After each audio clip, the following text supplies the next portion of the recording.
A game about digging a hole, as self-explanatory as you can get really. I seem to have gathered a scary amount of experience with incremental games in my time playing video games, but I refuse to think about how many hours I have spent playing them in my life. While no cursory glance would look at this game and call it a clicker or idle game, and neither would I, the reason that makes this game engaging is the exact same one that makes those games engaging as well: progression.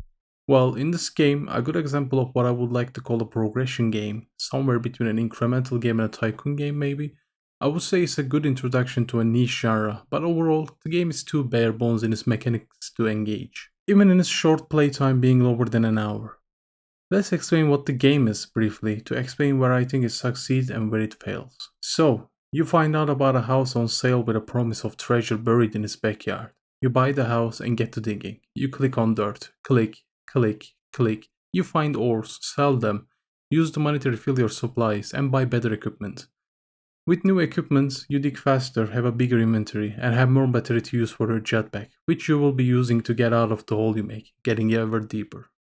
There are some interesting things you can find in the ground, like some supply crates or ore reserves in very small cave openings. The game is simple in its premise, but also in its mechanics and progression. While it does not have to be, one thing these types of games have is a very simple premise with a lot of interesting and engaging mechanics hidden behind it. I would like to do a lengthy review about Mind Defense, my favorite incremental game, one day, to explain how many mechanics can be used in a very simple game to make an interconnected gameplay loop engaging beyond anything the AAA studio executive can comprehend. This game, however, does not possess any complexity in its mechanics, but I don't think it has to. It has a goal of being engaging in a very short amount of time, a simple experience priced adequately, and a time killer. However, more upgrades, different upgrade paths, or even similar content additions could have very well kept the game's flame alive for much longer.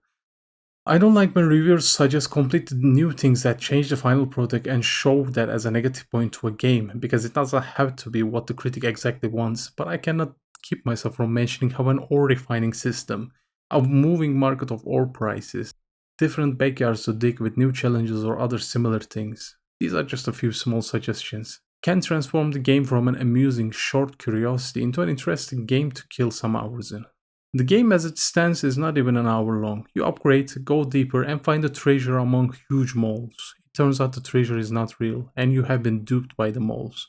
It's amusing as a concept, and not something that someone could get mad over in a game as simple and short as this, like an animated short movie that gets a small chuckle out of you.